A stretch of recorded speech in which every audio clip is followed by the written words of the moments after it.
Jonathan here, aka Crazy Shadow 303, here with episode 1 of a brand new match review and vlog series on West Bromwich Albion's championship campaign this season, season 2021-22. Last season we got relegated in 19th place in a season to forget. Highlight of that season has to be the 5-2 win that we had against Chelsea. But that was about it. That was about all the highlights that I could think of for that season. It was really a season to forget, and it finished in relegation back down to the Championship. But yeah, if you like this video, guys, then please leave a like, subscribe to Crazy Shadow 303, and don't forget to hit that bell icon to join my Shadow Squad and get notified on all new content on the channel. But let's get into it. Match day 1. I can see why the EFL and Sky wanted this to be the first game of the actual season by moving it to the Friday, because Bournemouth, semi-finalists in the playoffs last season, lost out to eventual winners Brentford. So yeah, Bournemouth could have been promoted back into the Premier League, but you know, Brentford had other ideas, and Brentford themselves are in the Premier League for the first time in their history, I believe. But yeah, and also West Bromwich Albion, a team that had been relegated from the Premier League. So you're looking at 2 of possibly the 4 favourites for promotion in the first game of the season. So I could see why Sky and the EFL wanted this to be the first game. But what a game it was, you know, end-to-end stuff, brilliant attacking threat from both teams, it has to be said.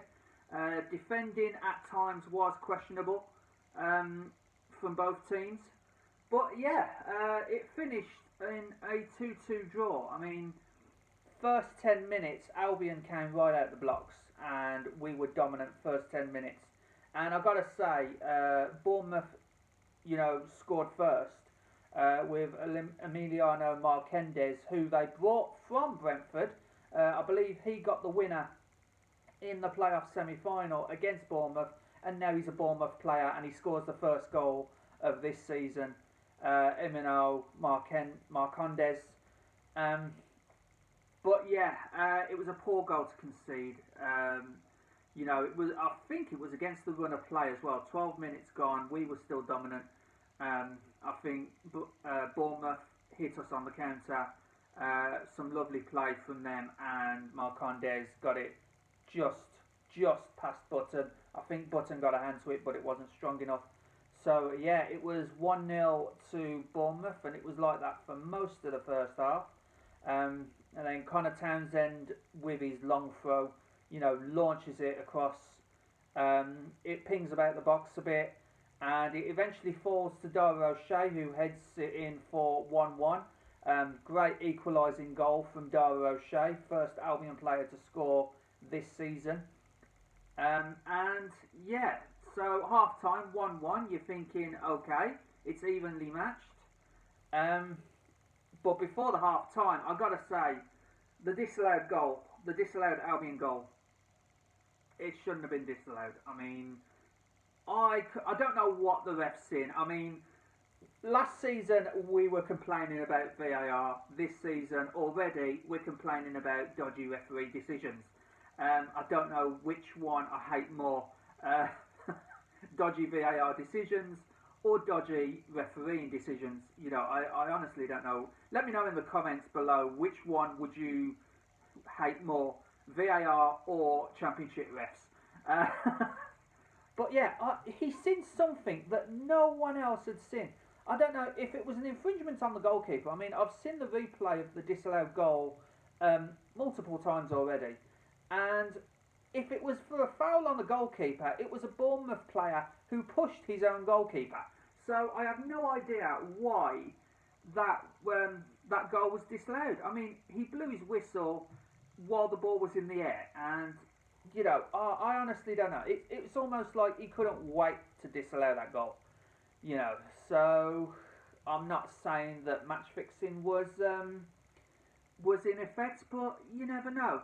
Uh, but yeah, so we had a disallowed goal, which could and should have been 2-1 to the Albion.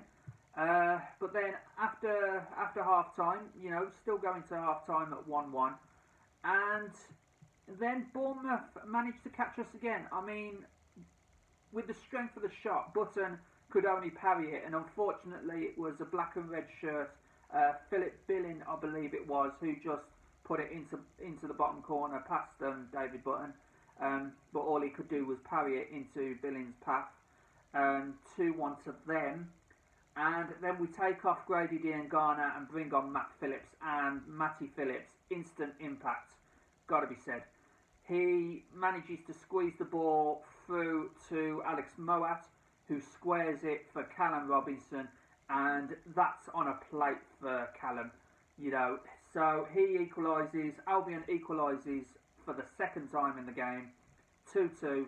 And yeah, that's about as it finished. I mean, near the end, Bournemouth did have a chance to make it 3-2 to them, but great save from David Button with his right hand, turned it wide of the post. And yeah, Button did well in goal, bar from the 2 goals. In fact, the entire team worked for each other, and it was really great to see after the, it's got to be said, shambles of last season. And yeah, basically that was it. It's a decent point at the end of the day. Not a bad way to kick off the start of the campaign. Next Saturday we are back at the Hawthorns. We're playing Luton at home, and of course I will be there, Darren will be there. We'll try and get some score predictions before the game from some of the fans, and yeah, really looking forward to finally, after about a year and a half, getting back to the Hawthorns.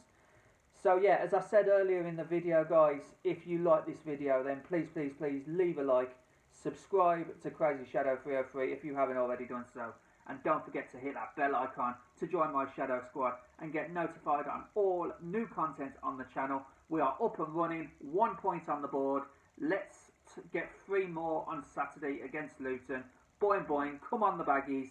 Thanks for watching, guys, and yeah, see you in the next one. Bye for now.